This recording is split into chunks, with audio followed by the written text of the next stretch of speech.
non. J'avais vraiment le goût de faire ce matin cette présentation parce que ça fait un mois à peu près que je l'ai sur le cœur et dans mes pensées que je travaille dessus. Et je voulais pouvoir le présenter pour ensuite me lancer dans un autre sujet, un autre personnage. Et comme j'ai dit à Benoît, quand j'étudie une personne ou un sujet ou un passage, je vais me concentrer juste sur ça pour essayer de bien l'absorber. Mais je ne dis pas tout de suite, ça va être qui le prochain sujet, le prochain personnage. Oui, je savais que quelqu'un allait dire ça. Mais à la place, ce matin, j'aimerais vous parler d'un aspect de l'histoire chrétienne qui m'a beaucoup marqué. L'aspect que j'appellerais humanitaire. Le fait que nos frères et sœurs d'autrefois étaient beaucoup concentrés sur amener du bien aux autres. Qu'ils avaient vraiment à cœur de secourir ceux qui étaient affligés. Je ne sais pas si vous le savez, mais une grande partie, une grande majorité des œuvres de bienfaisance, comme on appelle ça, a été commencée sur une base chrétienne. Et je ne parle pas juste des AA ou l'Armée du Salut, mais même des hôpitaux et d'autres organismes ont été commencés par des chrétiens dans le but de venir aux aides aux autres. Et pas nécessairement avec une mentalité évangélistique, ou si vous voulez, de gagner des âmes. Et j'essaie d'avoir un petit peu à l'encontre de notre façon de penser de nos jours, où est-ce qu'on se dit que si tu es quelqu'un, si je veux pouvoir au moins témoigner un peu, je veux pouvoir au moins parler du Seigneur ou donner un traité. C'était pas comme ça pour eux. Leur mentalité, c'était juste de faire du bien pour aider. Comme par exemple, dans les premiers siècles, les Romains pratiquaient aussi l'avortement. Mais c'était tellement mal fait que ça donnait plus naissance à des enfants handicapés, qui étaient ensuite laissés dans un champ pour mourir. Les chrétiens savaient ceci et allaient s'occuper de ces enfants-là, les élevaient comme les leurs, par pur amour. Et donc, ce matin, je vais vous présenter un personnage un peu dans ce même genre, un monsieur appelé William Wilberforce. Ce n'est pas la première fois que j'en parle, c'est parce que cet homme me fascine. Il n'était pas un grand prédicateur, c'était pas un missionnaire qui a risqué sa vie, c'était un humanitaire. C'était un homme qui a aidé l'humanité. Mais je vous dirais que son impact est plus grand sur l'histoire séculière que sur l'histoire chrétienne. Un historien séculier non sauvé a dit que William Wilberforce, c'est le cadrage de porte par lequel on passe du couloir où est-ce que la mentalité était que l'esclavage, pas juste tolérable, mais une bonne chose. Et qui nous amène dans la mentalité qui dit que c'est une mauvaise chose, qu'on doit arrêter à tout prix. Il continue à dire que même si de nos jours il y a encore de l'esclavage, n'empêche qu'en grande partie le monde dit que c'est une abomination. Mais c'est à cause de cet homme-là, à cause de l'œuvre qu'il a faite, l'œuvre de libérer les esclaves. Sauf qu'on ne pourrait pas l'appeler la source première de cette œuvre. En réalité, on pourrait plus l'appeler la face publique mais réticente. Et pour vous comprendre ce que je veux dire, on va reculer au début de sa vie. Il a grandi dans la richesse, la luxure et les voluptés, cherchant toujours le plaisir. À tel point qu'il s'est embarqué dans le gouvernement. Et là, je sais, vous vous dites que de nos jours, le gouvernement est corrompu, mais croyez-moi, c'est à rien comparé au Parlement britannique des années 1700-1800. Là, je ne fais pas une farce en disant que c'était vraiment les rockstars de leur temps, qui vivaient dans toutes sortes de plaisirs, de débauches, de vices, sans excuse, sans retenue. C'était normal pour eux de vivre comme ça. Donc, c'est ça qu'ils cherchaient. Et tout ceci n'a pas empêché le Seigneur de saisir son cœur à M. Wilberforce, de le sauver, par l'entremise de son ami et pasteur John Newton, le grand et très connu John Newton.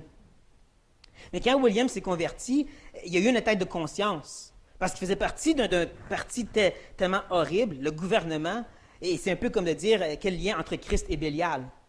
Donc il voulait abandonner. Et c'est là que M. Newton, encore une fois, lui dit « Dieu t'a mis là pour le servir ». Et c'est ça qui est si fascinant. Il a servi Dieu, mais pas parce qu'il a fait un réveil parmi la politique. Pas parce qu'il a amené plein de bonnes lois morales dans son pays, surtout parce qu'il a amené la liberté des esclaves, ou qu'est-ce qu'on appelle le mouvement abolitionniste. Ils ont mis une abolition, une fin à l'esclavage. Mais comme je l'ai dit, ça ne vient pas nécessairement de son cœur à lui, cette œuvre. On pourrait plus attribuer cet effort à un certain inquisito, un ancien esclave, maintenant libre, qui voulait la même sorte de liberté pour ses frères et sœurs africains. Et donc, il se promenait à travers l'Europe, essayait de réveiller des mouvements abolitionnistes. Et quand il est arrivé en Angleterre, il a cherché de l'aide auprès du gouvernement. Et c'est là qu'on a dit, va voir William. Cet homme avait vraiment un grand cœur, il était maintenant sauvé, il avait le goût de faire du bien. Il était vraiment connu aussi pour le bien qu'il faisait aux animaux. Sa maison était une sorte d'hospice pour les animaux abandonnés ou malades. Mais au début, il a refusé. Même à 3 reprises, il a dit non, je ne veux pas le faire. La dernière chose qu'il a dit à M. Inquisito, c'est tout simplement, s'il n'y a personne d'autre, je vais le faire. Et un peu dans la providence moqueuse de Dieu, il n'y a eu personne d'autre, donc il était obligé de le faire. Et il a dû lutter pendant plus de 40 ans pour accomplir cette tâche. 40 ans de souffrance physique et aussi émotionnelle. Physiquement, il y avait plusieurs maladies, comme entre autres une maladie des entrailles qui le gardait au lit des fois des semaines et des mois.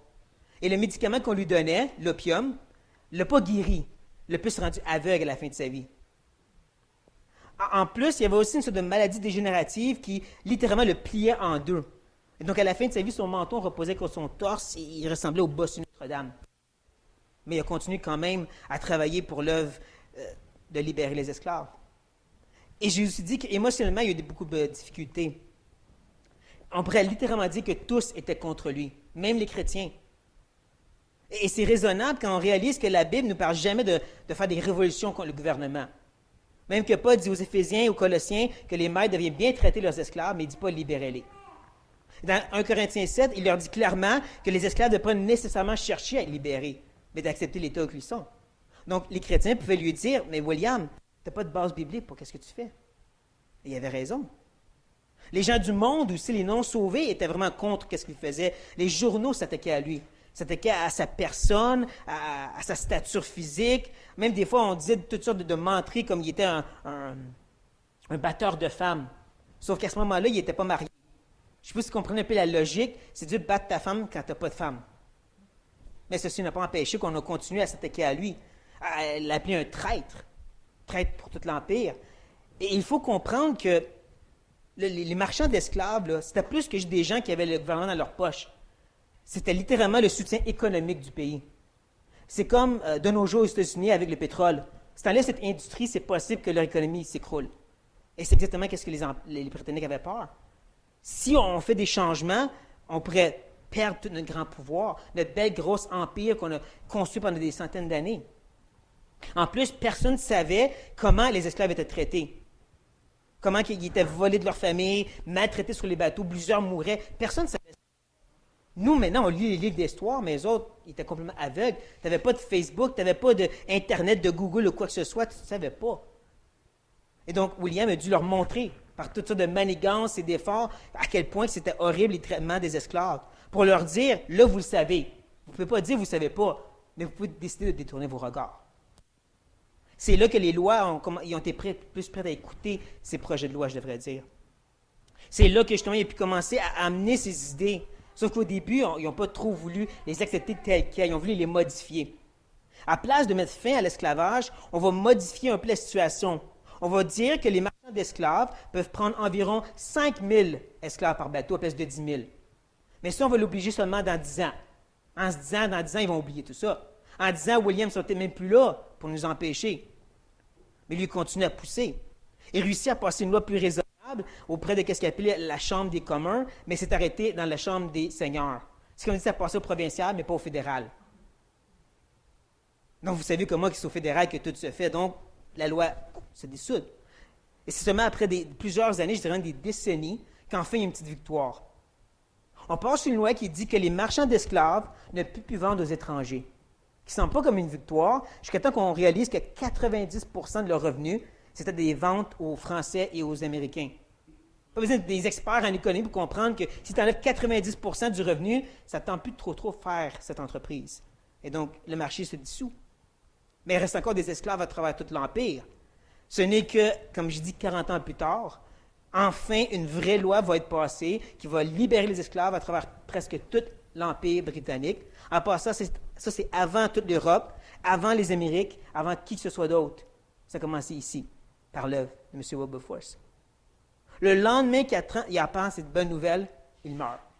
C'est comme si Dieu lui a permis de se rendre à la ligne d'arrivée, de voir le succès pour le prendre avec lui enfin. Et je sais que William ne semble pas nécessairement comme héros de la foi parce qu'il n'a pas gagné des âmes. Il n'a pas établi des églises.